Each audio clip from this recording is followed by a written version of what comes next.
Support for your public radio station comes from our members and from Mary Cariola Center, proud supporter of Connections with Evan Dawson, believing an informed and engaged community is a connected one. marycariola.org. From WXXI News, this is Connections. I'm Evan Dawson. And I'm joined by my co-host this hour, Eric Grody. Our connection this hour was made in California when a playwright named Vicky Ramirez made a discovery that she said blew her mind. Ramirez is Native American, a Tuscarora, part of the Haudenosaunee Confederacy. And this particular trip to California was for a play, and she was visiting a region that was experiencing a drought. And yet she learned that the reservation she was visiting had a water bottling plant, a commercial facility. Here's part of what she said in a recent interview with the dramaturg Courtney Elkin Moeller. Quote, "I'm offended that bottled water has become a necessity for many Native communities. On Six Nations, where my mother is from, there used to be clean rivers, natural wells, and plenty of creeks. But now so many people on the res have to drink bottled water because the natural water sources are no longer safe. Corporations did that. And now those same corporations are coming back to sell bottled water to my people," end quote. That story was the seed of what became Ramirez's play called Pure Native, a fictional work with roots in reality. The audience is challenged to see shades of gray, even if they recoil at the idea of Native communities relying on bottled water. If a Native person wants to profit off such an enterprise, is that a natural reaction to centuries of oppression? If exploitation is going to happen one way or another, is it fair for Native communities or to want or even demand some of the spoils? Or does that cross a line? Who defines what selling out really even means? Jiva Theater will welcome audiences for Pure Native for a run that begins this coming Tuesday night or Wednesday, tax day, April 15th. There you go.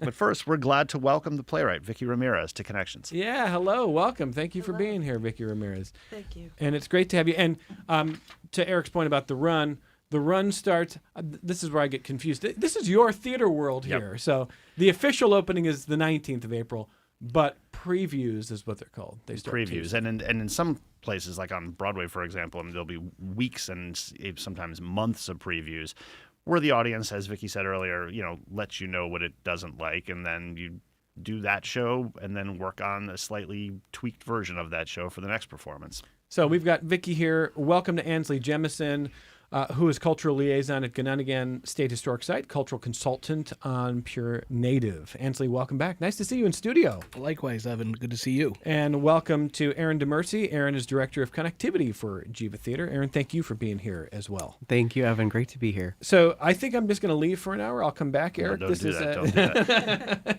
Now, Eric, tell listeners a little bit more about your theater background, because I'm really excited to hear how your brain works as you approach shows like this here. You've been writing about theater for years now. So, yeah, I mean, before I moved to Rochester, I worked in New York City and wrote about theater for a bunch of places, the Village Voice, New York Magazine, and finally the New York Times, where I was for 6 years before coming up here. I teach at Syracuse University and run an arts journalism graduate program, but also still write about Jiva, including when there was a Sun House show a few years ago and we wrote about it. So I'm very eager to hear both from Vicky's side and also from the institutional level how Jiva has decided to dive into this work. But I guess my first question would be for Vicky. When you are writing a play, my guess is you're trying to entertain an audience. I think you're also trying to teach an audience, educate an audience. I think you're also trying, my guess is that you're also trying to make a case or, hope to explain, persuade on some level. How do you juggle all of those things? It's a lot to try to do in the space of an hour and a half.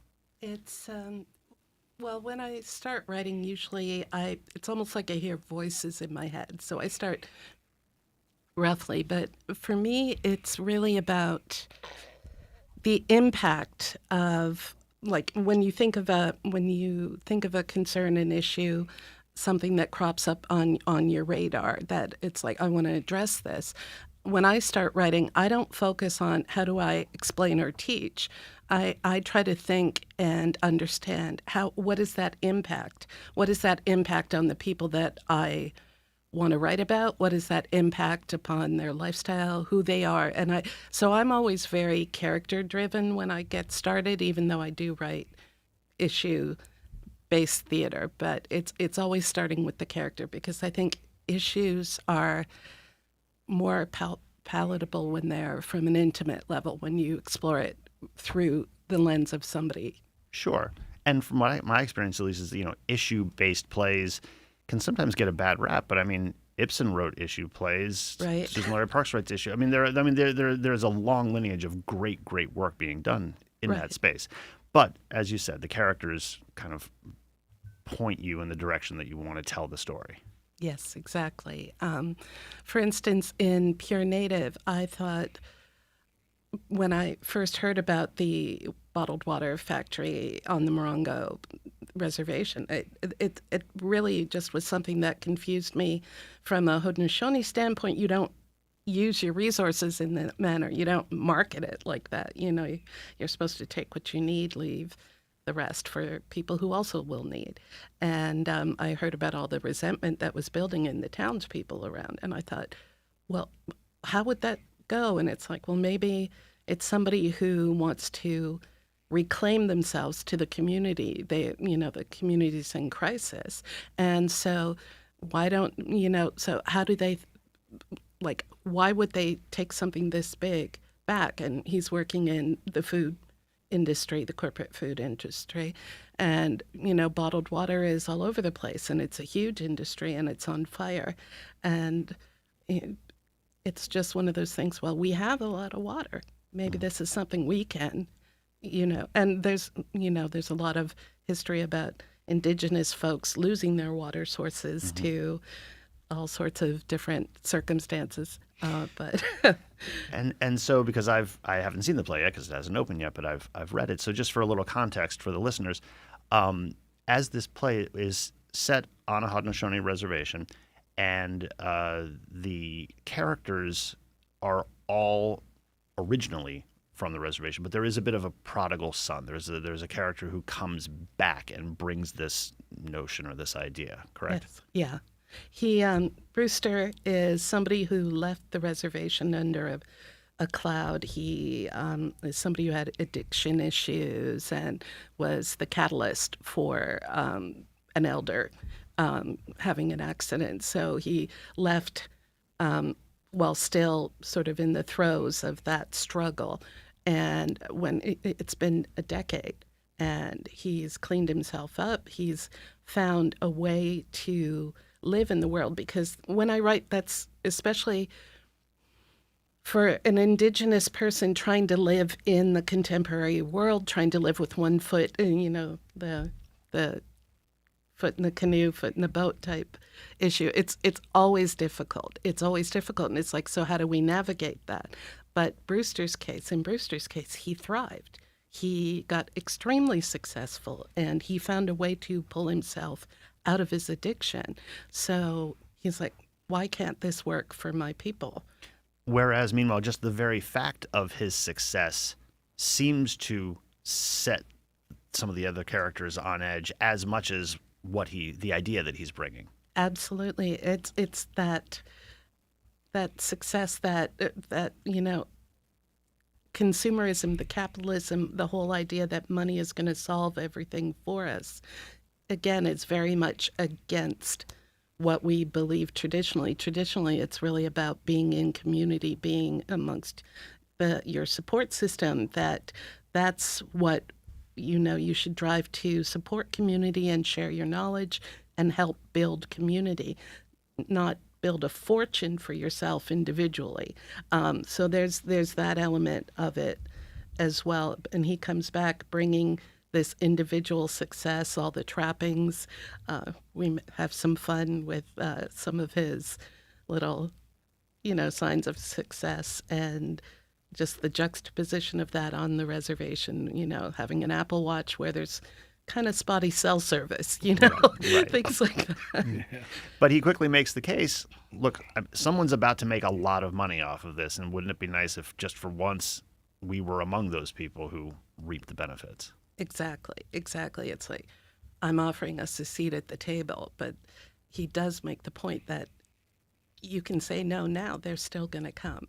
And so for Brewster, he's really trying to involve the community in this. But the whole thing is with the community, it's like that may be true, but we're still sacrificing our values and our identity and who we are to make this deal. So and that's kind of what the boarding schools did. You know, they were like, you'll be fine if you cut off all your hair, if you speak English, if you come out and get a job, and you know, you'll be a person. Whereas if you do your practices, you're not one of us. You know, so.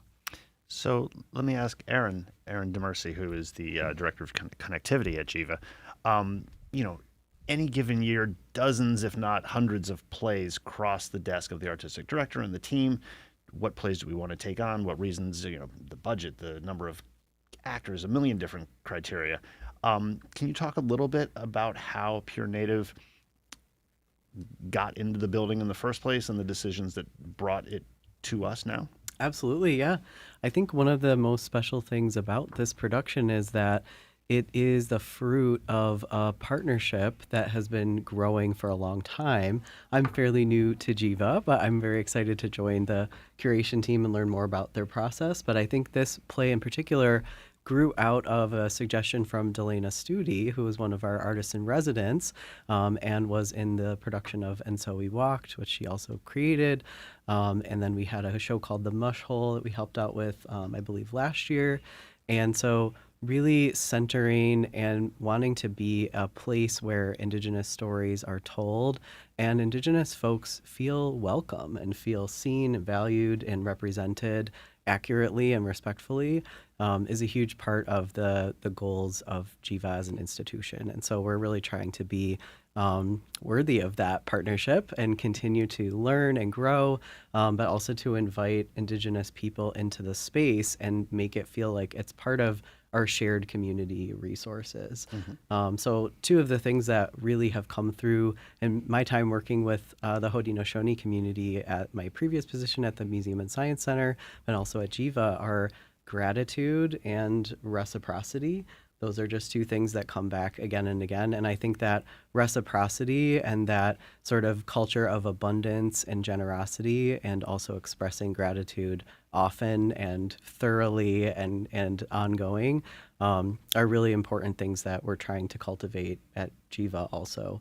And so I'm super lucky that we've been able to build this amazing team of artists and consultants and community members that are really excited to be a part of this production and really looking to do more work with Jiva in the future, and Jiva kind of serving as a launch pad for those stories and a venue for the artists to have their vision be accurately brought to life. So we're super stoked, and also stoked for future projects. Can I ask, since you bring up reciprocity, that would be a good kick over to Ansley Jemison. Can you say a little bit about what the role of a cultural liaison is and means and does with a theater like Jiva that has done a lot of good work, traditionally, historically, more toward a white-centered audience, to have embody these ideas of gratitude and reciprocity? Sure, absolutely. I think that the one positive and plus and what kind of made this position a little bit more seamless was the fact that Vicky is of the community. She's of the Haudenosaunee people, so she already has sort of an insider's perspective in terms of what it means to be a Haudenosaunee person, and that representation is important when we're broadcasting out to the outside world and letting people understand what it means to be a Haudenosaunee person. I mean, we are nestled in the traditional homelands of the Onondaga people, the Haudenosaunee people, my people, the Seneca Nation, and it's interesting that, representation is very much still a mystery to a lot of people. They don't really quite understand, what it is to be a Native person or an Indigenous person, or who we are even as Haudenosaunee people, and how much we've played a role and an influence in, the formation of the United States and, the governance that's now, present. And it's been largely kind of misrepresented in a lot of ways, and it's been kind of, taken out of context by what Hollywood has produced. Hollywood in a lot of ways has created a lot of tropes, for example. And so we're trying to erase some of those things and becoming our authentic selves and having the opportunity to really kind of capture that conversation and really kind of share with people what it really means to be a Haudenosaunee person. So for me, it was more a dialogue for Vicky and I to just kind of talk about, like, well, what do we think about this, and where are we going with some of these characters and things like that? Maybe, in terms of maybe how, when language is being used on stage and things like that, how we would pronounce things in the language properly and things. So it's just kind of being a little bit more, mindful of, like, just make sure that we're getting it accurately correct. Because again, we know that being in our homelands here, we're going to have some guests from our communities and things like that, audience members from the community, and we want to make sure that we get it right to honor them. I think that's the biggest piece. We want to make sure that we're honoring the community and make sure that we're telling Vicky's story, as accurately as possible, but just really helping the rest of the world have a better understanding of who we are as Haudenosaunee people. And if I could just ask Ansley to kind of elaborate a little bit, you talk about Hollywood tropes, Sure. which are, in some ways well-worn, but we've also seen a number of streaming series, shows in recent years attempting to tell sometimes Native stories, sometimes stories on reservations with more Native casting, writing, representation. Are there good examples that you see lately? Is there anything you point to and say, no, that's a good show, or that I like? Yeah, I think what's kind of in the zeitgeist today, I think, is Reservation Dogs, for example. I think that's kind of the more the popular, series that's out there today. And how is it in your eyes? I think there's a lot of really good, positive things that come out of that show, and I think that it is a little bit kind of gray in terms of it tends to be a little bit more pan-Indian, I guess you would say, because it doesn't really specifically kind of lean or kind of speak towards one group. Where in this example, we're talking about Haudenosaunee people, and so it is important for us to have this opportunity, to have this platform, to make sure that we are representing correctly, I think. So that's a little bit of that. But in terms of the tropes, I think that a lot of really difficult conversations were kind of, talked about and kind of expressed and shared out. There were different stories and sort of kind of historical stories, but also mythologies and things like that were presented on Reservation Dogs, which really kind of tapped into, like, a lot of the audience, and a lot of the people also kind of connected with even some of the vernacular that was even used on that show. So it was certainly interesting to see that. It was great to see Indigenous representation. I know it was sort of a number of different, communities and people that were represented on that show, and we're very proud of that effort, I think. And and we want to continue to see those opportunities happen.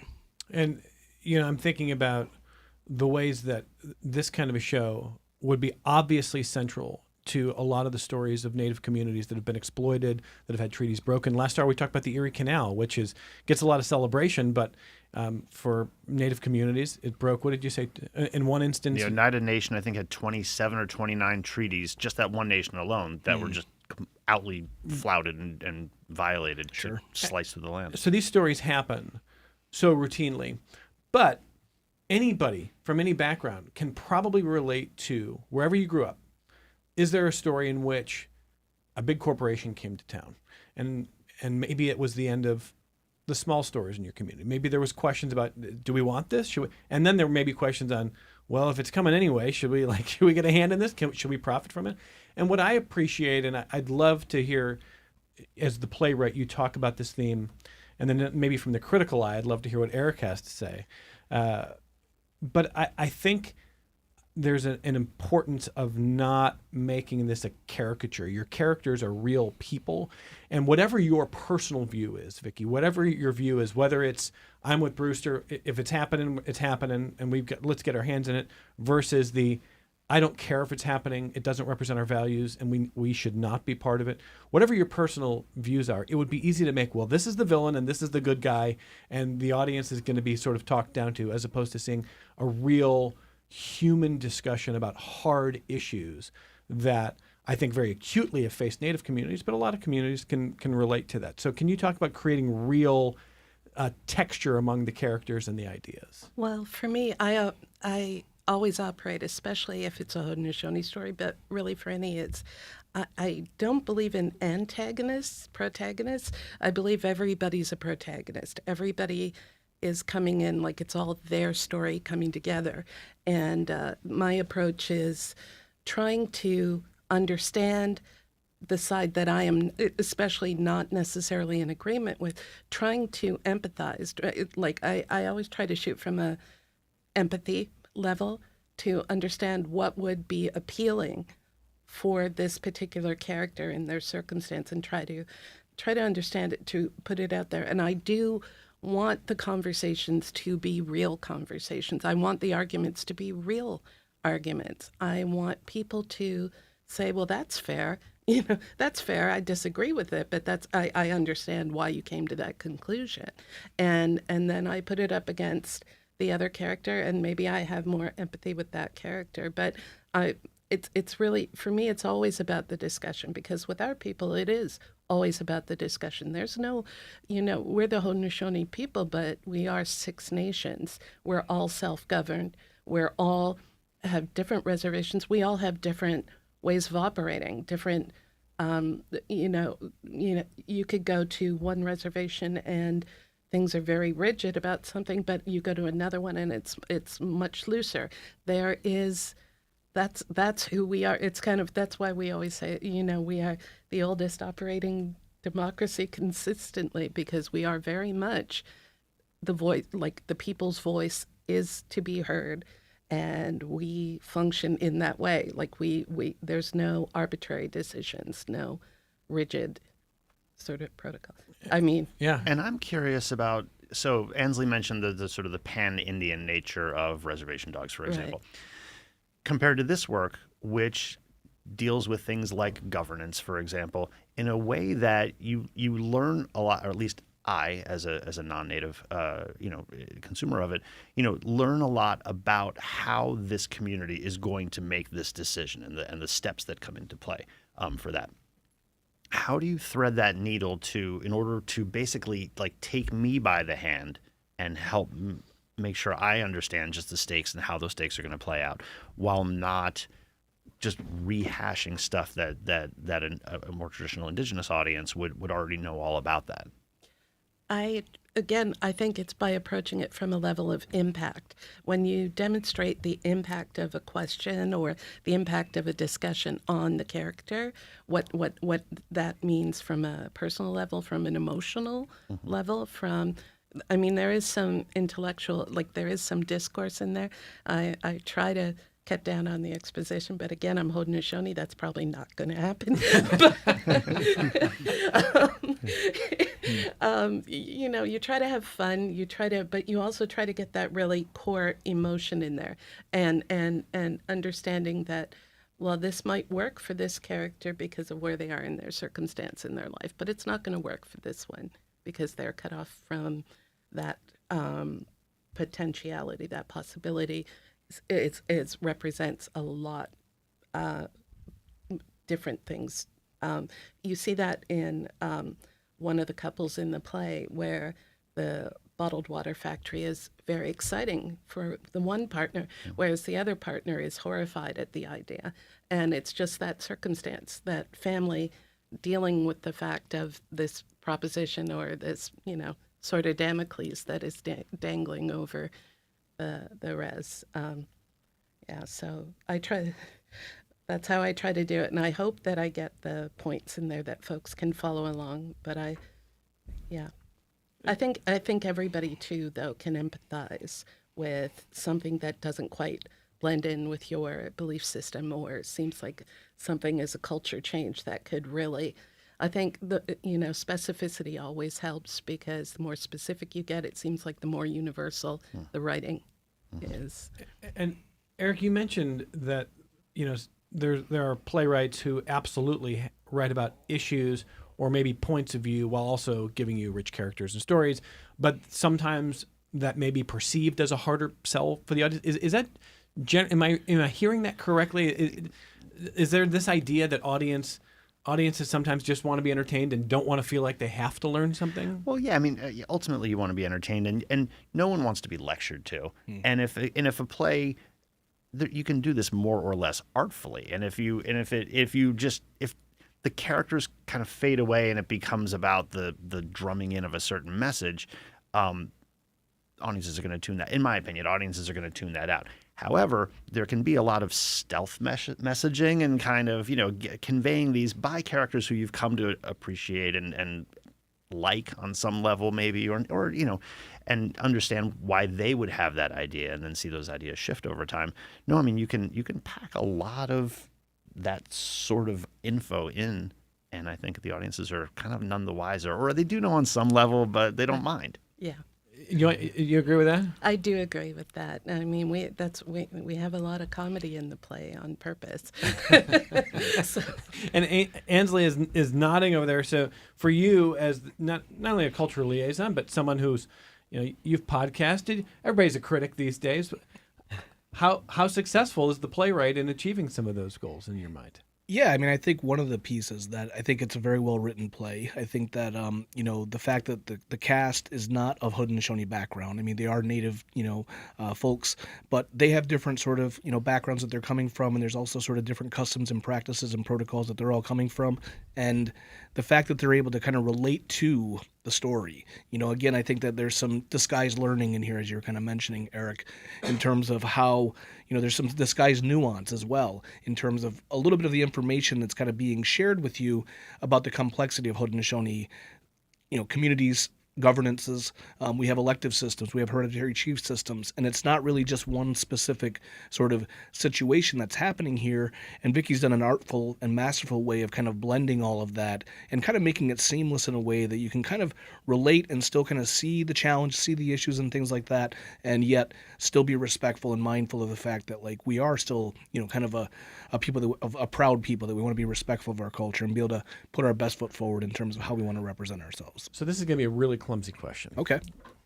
Are there either moments in this show or moments in your life where you go, oh, that's such a Tuscarora mindset, or that's such a Seneca mindset, or that sounds so much more Mohawk?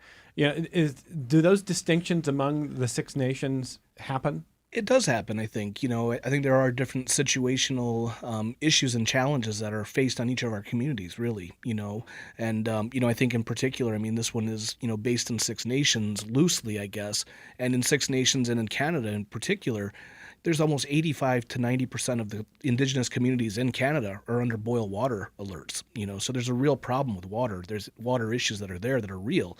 But also, when you look back, Standing Rock just kind of came up not too long ago, a number of years ago and whatever else, and it was just reported that pipeline, which became active, recently, and it already had a leak, So this whole idea and this notion of indigenous peoples trying to be these water protectors and trying to have these conversations is now, again, becoming like a reality, and it's something that's a real thing. And, where Jiva is situated, we're right next to the Genesee River.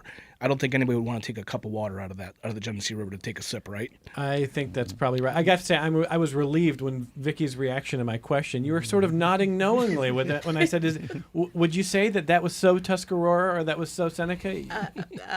I will say that's so Seneca or so Mohawk. Or so Mohawk.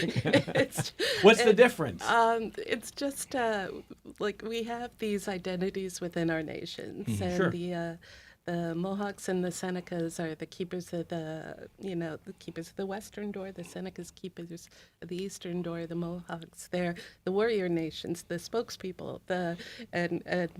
I always have fun with my Mohawk relatives because there's a lot of Mohawks in my neighborhood, and I'm Tuscarora, and we're noted for being the ones who joined late. So that's kind of so I have a lot of fun with my family. Yeah. And this dynamic actually plays out somewhat explicitly in the play because among the it's 5 characters, correct? Five characters, and among yeah. them are some Tuscarora and some Mohawk, and Yeah. you can actually see some of these character traits play out, or at least be believed to play out. Yeah.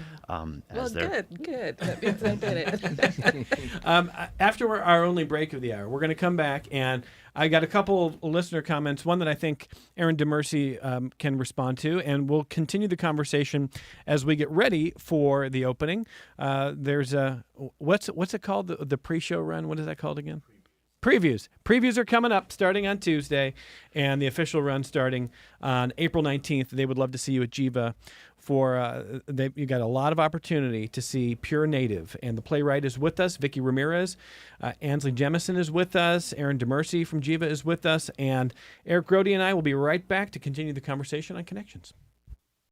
Support for your public radio station comes from our members and from MCC, presenting a talk about visual storytelling with documentarian Lynn Novick, whose credits include the series The U.S. and the Holocaust. WXXI host Beth Adams moderates April 24th at noon on the Brighton campus, monroecc.edu. This is Connections. Eric Grody is enjoying hosting alongside someone who really appreciates theater but isn't nearly as schooled in it as he is. Is this hard for you, sitting next to me? Because I don't even know what a preview is. No, but I'm just glad you're getting a chance to catch up on some emails and a little Candy Crush. No, we're having a great conversation this hour, and Jiva is bringing Pure Native, and Vicky Ramirez, the playwright, is here. And so let's hit a couple of points from listeners here. Michael, who has written about his own Native roots, says, I want to thank Jiva for showing this important work. I've been a big Jiva fan since the spring of 1974 when we saw Hedda Gabor for a class assignment in an English class at St. John Fisher College. That is from Michael. And then another listener asking if there is concern that if Jiva is concerned that this will be viewed as a Native show for Native audiences. And let me start with Aaron DeMercy. I'll ask all of our guests to kind of weigh in on that, but Aaron is Director of Connectivity for Jiva Theater. What would you say to that question there? Awesome. I think it's a great question and a great sort of launch pad to express some of those philosophical shifts and organizational shifts that are happening at Jiva and many other institutions in the area. If you enjoy living on this land, or you enjoy drinking water, or you enjoy food that is grown in this area, then you have Indigenous folks to thank for all of those things. And there's a lot to be learned by anyone and everyone. I think one of the things that has meant the most to me in my time working with Haudenosaunee folks in the community is that this is our community. It's all shared. Our resources are shared. Our stories are shared. Our food is shared. Our love of the nature that we all get to live around and our wonderful water sources that we need to protect is shared. And there's just so much joy and fulfillment from those relationships, from learning about art and culture and music and all the different ways that people tell their stories. There's a lot to be learned. And as we said, like with Vicky's work, it's a very human play. It's about humans and their struggles that are multifaceted. And the more specific and culturally relevant it is, the more universal the lessons are. You know, the civics lessons, the interpersonal lessons, and the lessons of just having gratitude for everything that's come before you and making sure that you're responsible with what you receive from the universe. That's something that we can all learn from. Vicky, what do you think? What would you say to that emailer? I would say thank you for asking, but I'm hoping everybody comes because it's really, like Aaron said, I intended everybody to, I was thinking of Indigenous people, how they would respond to the story. But I mean, to me, it's a story that appeals to us all. It's, again, we all know what it's like to have somebody in your family who's messed up and left, and maybe you're lucky enough to have that person who's recovered, but they're still not the same person that you grew up with. It's that question of people in your family disagreeing ferociously with what you believe, but still trying to keep that connection going, still trying to remember that community connection and that family connection. And this is somebody we love, and we disagree. And disagreeing's okay because that's how we solve things. I think that's, again, a universal. And I mean, I used to go to Irish rep all the time. I loved Irish rep, but I can tell you I'm not Irish. And I got their stories. So I'm hoping that folks will come out and give us a try and see if they can see themselves on stage, because I did intend for the Haudenosaunee people to see themselves, but I'm hoping everybody can. Hensley, what do you think?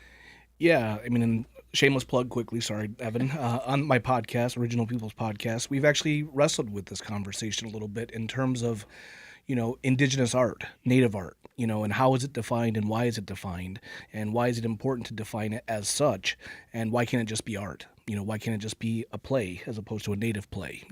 It's unique, it's interesting, it's exciting for Haudenosaunee people to see representation there, but we also want the outside world to equally value and equally respect the work that Vicky has put forward here, and so that's something that we want to kind of, and not really so much skirt around, but also be sort of, upfront about the fact that, like, hey, here's some Native representation. We can do this stuff as well, and it's equally compelling stories. And again, as she said, you want to be able to find yourself and see yourself in these human characters. I just think the email is well intended, and it's a fair question in terms of what has to be considered.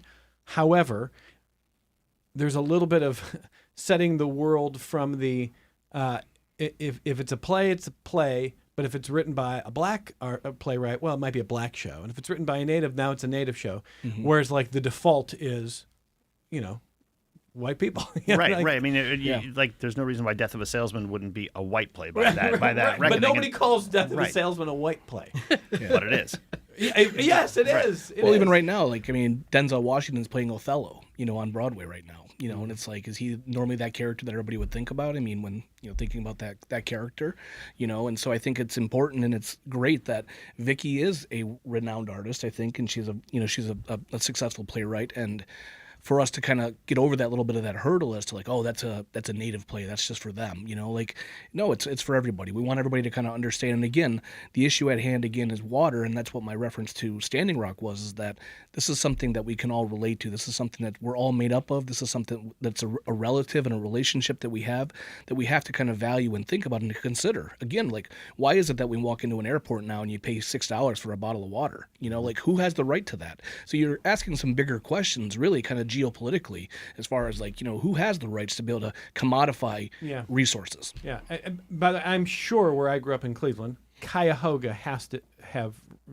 Was that the river that was on fire at one point? Mm-hmm. So, that's literally what I'm saying. So, and now listeners might be getting sick of hearing me invoke this, but because we've talked about it in the last few weeks. But so we were talking. My son and I were talking, and I showed him a picture of the city I grew up in, and I said, "Tell me where the water is." And he's like, "There's water. Like, where's the water?"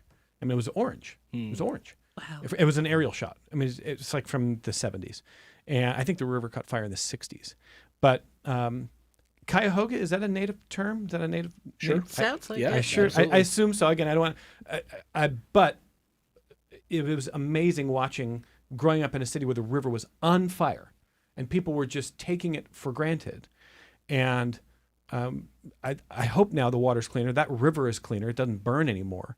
But these issues certainly persist. And in California, where Vicky kind of got inspiration for Pure Native, it's going to even get more acute as we see water issues, right? Mm-hmm. I mean, it's going to get harder and more challenging as we see drought, we see the climate changing. Yeah, and it's one of the characters in the play says, "Oh, this is the Great Lakes region, as in many lakes and many rivers," but all those lakes and rivers aren't necessarily drinkable. Now, when I was growing up, we would hike out in the woods, take some water from the creek. Didn't even think about it twice. But now I hear, like, there isn't really any drinkable outside water sources, like native, like not only indigenous, just straight across the U.S. That if you're hiking, you need to carry water purification pills. You can't. It's a need. It's not an option. And that's terrifying to me. Like, that's... Let me grab a phone call from Bill in Rochester. Hey, Bill, go ahead. Hi, guys. My wife and I have been Jiva patrons for the last 20 years or thereabouts, and we've noticed attendance seems to have lagged over the last 5-6 years, give or take. And I know some of our friends that we go to Jiva with have been critical of the selection of plays over the last several years. And so I was wondering if Jiva has heard that criticism, and if attendance is as strong now as it was maybe 10 years ago. Bill, first of all, I think everyone will want to weigh in one way or another. It's a fair question. And before I even let Jiva respond, just in general in the theater world, Bill is framing the last 5 years. That's the pandemic.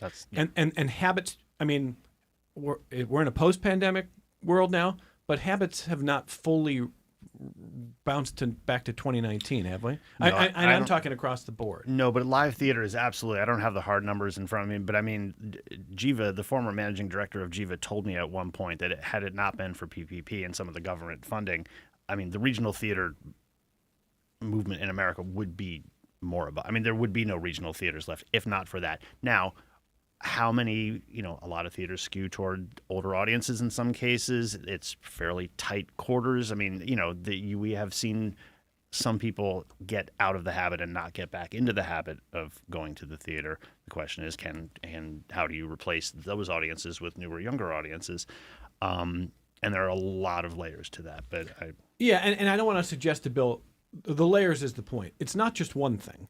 And I know that every different theater, every different company has got to make choices on what are we putting on stage? What does the community want? How do we bring new and fresh things? How do we give them a little bit of the comfort food? It's a combination. Bill was wondering if Jiva has seen it, what you make of it. How do you contextualize And it? I would just also say you've also gotten out of the model of, as you said, the comfort food. There used to be a much more of a subscription mentality, which was, we know you're going to get the 6 shows up front, and that allows us to give you a little Neil Simon, a little Agatha Christie, a little musical or whatever, and then also kind of the not comfort food. And people aren't really buying subscriptions as much anymore. They're buying tickets a la carte. Which shifts things a little bit, but I would be curious to hear Aaron's thoughts. Yeah, this is a great question. It's definitely one that we are putting in a lot of thought to. As Scott was saying, recovery from the pandemic has been very hard for theaters and just sort of leisure spaces in general where we gather in person. There's a lot of recovery that still needs to be done. I know as a person who's worked in the museum field and is now here at Jiva, when I think about the future, I think about the city that we live in and the region that we live in, and that region is very diverse. And if we want to continue to survive, we need to reflect and attract and bond with our community as it is, which includes representing and inviting all those different segments of our community to see the theater as a place where they can hang out and have fun, they can learn something, they can create and play and bond with each other, no matter what their background is. And so I think that's a really important part of our strategy going forward, is to become worthy of that inclusion and to become a safe place for all different kinds of people to hang out. And we're so grateful for our subscribers and our patrons. We also have some really exciting programs to kind of reduce some barriers to attendance and barriers to entry for folks who might otherwise not ever get to come or might not feel like it's a space for them. So we're really excited to move in that direction. And I think, like we were saying before, when we tell these cultural stories, there's something in it for everyone. And there will always be criticism. There will always be some people who don't love every single show. But just like Evan was saying, we do try to pick a mix of shows that are purely entertaining and fun romps. And we do have some of those in our upcoming season, of course. And we have some shows that are really, in our opinion, are really important to tell those stories and really important moments to make space for those representation of those cultures and those stories. So we hope that you'll check out our upcoming season, which was just announced last week, and see what we have to offer. But there really is something for everyone in there. And we hope that we will continue to bring in those new generations and those existing generations of folks who maybe just didn't think that theater was for them or that they would get anything out of it, and try to really be worthy of their time and their attention. Vicky, what do you think?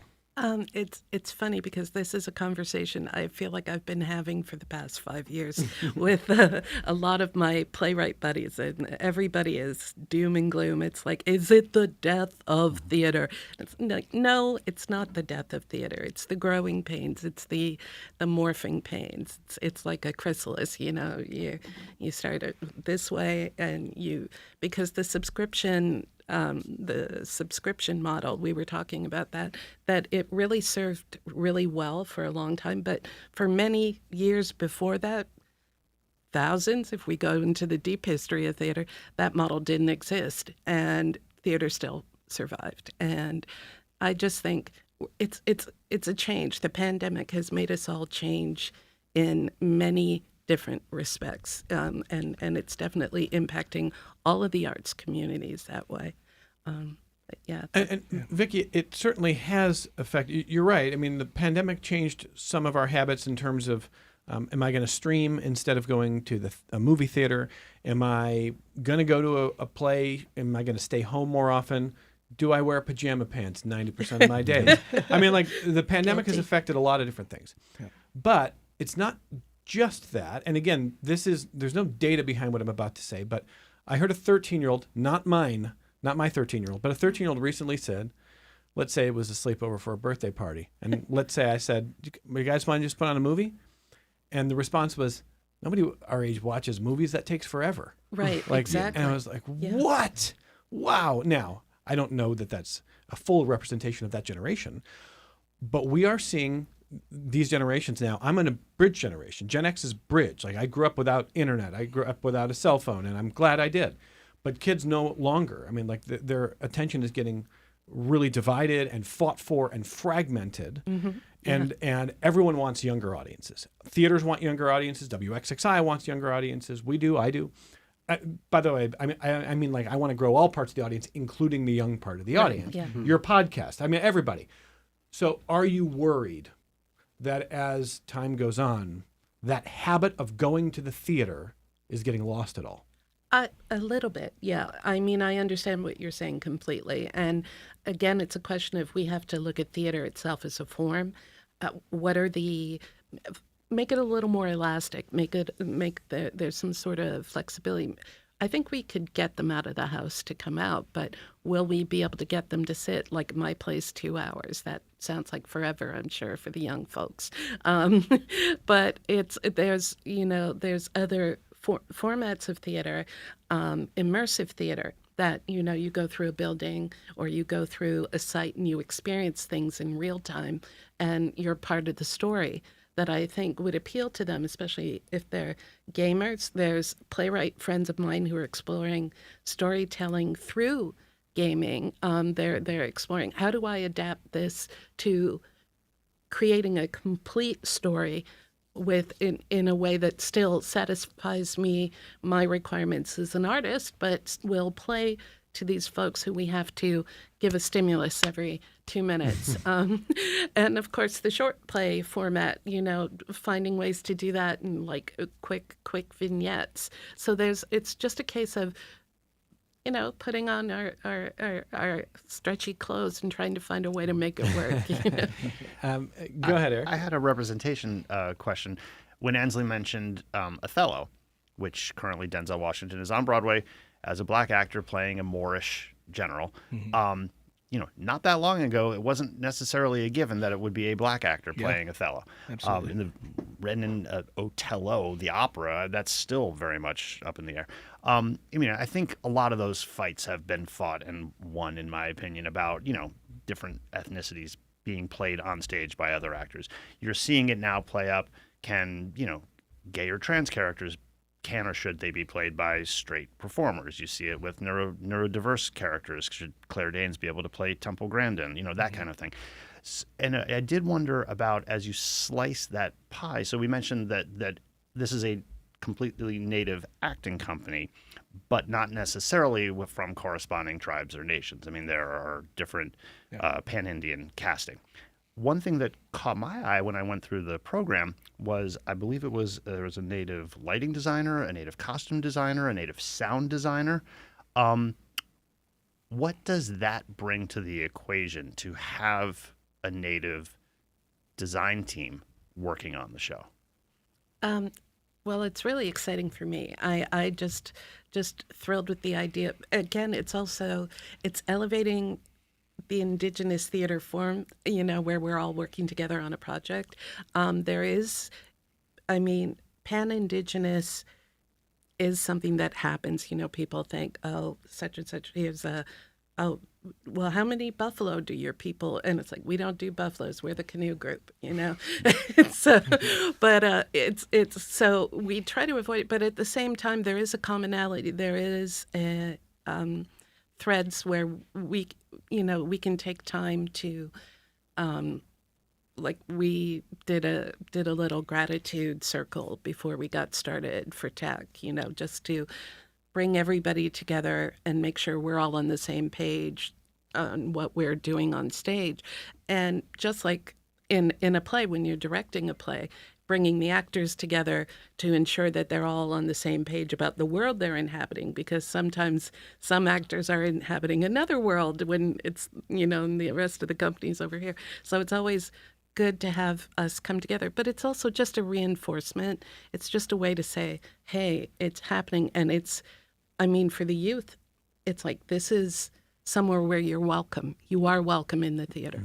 You are welcome to be able to create. And you can, and the folks we have some great credits as well. Like, it's not, I don't want to say that phrase, but it's not affirmative action. These are people who have substantial credits under their belt with places like the Goodman and, working in New York and things like that. So it was really, really exciting to be able to bring everyone together like that. Now, this is where I have to apologize because I'm looking at the clock going, this hour flew by and we got less than a minute. Aaron, what is coming up later this month? I know there's a free event that you want to make sure the community knows about. Yes, absolutely. So in addition to the run of the show for Pure Native, we also have a special event happening on Monday, April 28th at 6 p.m. We will have a sort of an open house party at Jiva that is for everybody, free and open to the public. We'll have Indigenous food from Turtle Island Homestead, a social dance that you can participate in with Bill Krause and the Allegheny River Dancers, tabling from some community groups, and a live art demonstration as well. So we really hope you'll join us for that. It is family friendly. If you can't make it to the show or if you want to do something in addition, we'd love to see you there. What's the date again? Monday, April 28th, All 6 to 8 p.m. That's coming up later this month. And previews start Tuesday. The official opening night, April 19th for Pure Native. I don't work for Jiva. I don't do PR for Jiva.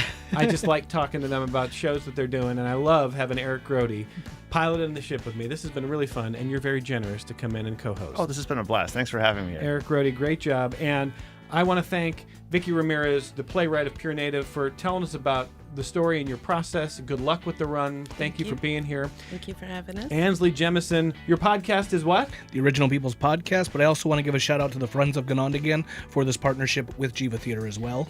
You know where to find Ganondagan and Ansley and the whole team there. Thank you for being here. Thank you, Evan. Great having you. And Aaron DeMercy, Director of Connectivity for Jiva Theater. Thank you for being here as well. Thank you so much. It's been a pleasure. From the whole team at Connections, thank you for listening. If you've been watching on the YouTube channel, thank you for watching. We're back with you next week on member-supported public media.